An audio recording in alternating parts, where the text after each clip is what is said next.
Mainit na usapan sa Lakers ngayong araw matapos lumabas ang report na pinifinalize na ng team ang isang two-way contract para kay Drew Timme. Pero kasabay nito, may kontrobersya dahil may dating NBA executive na hinihimok si Mark Walter na pakawalan na raw si Rob Pelinka. Ayon sa report ni Brett Siegel ng Clutch Points, konfirmado na ang Lakers ay nasa proseso na ng pag-finalize ng two-way contract para kay Drew Timme. Matagal ng target ng LA ang team-type player. Mababa ang athleticism pero mataas ang basketball IQ, solid sa footwork at may polish na post-scoring na pwedeng makatulong sa second unit.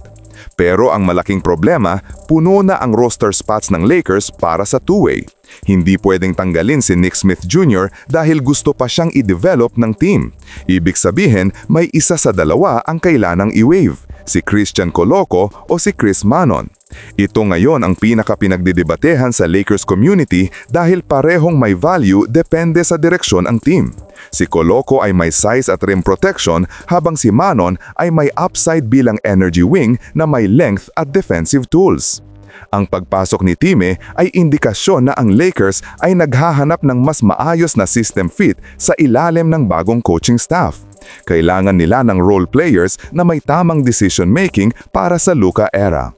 Pero kasabay ng roster decision na ito, may mas malaki pang issue na lumulutang ngayon.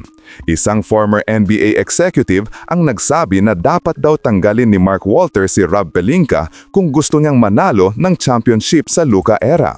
Ayon sa source na iyon, the Lakers won't win a title in the Luka era if they keep Rob. Mark needs to hire someone with a smarter basketball mind than Rob to run the basketball operations. Malaking statement ito dahil hindi basta-basta magsasalita ang isang dating executive kung walang nakikitang mali sa direksyon ng team.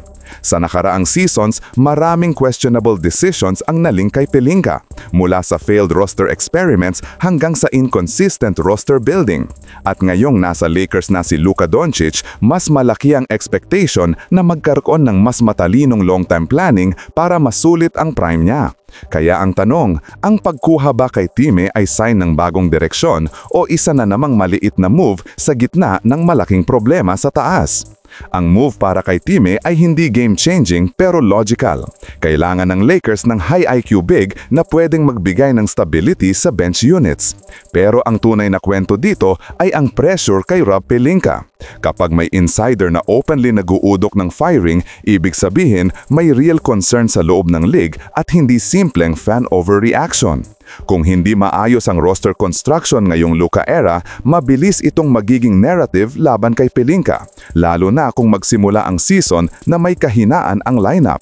I-comment ninyo na lang po sa ibaba ang inyong opinyon at huwag kalimutang mag-subscribe sa aking channel. Maraming salamat po.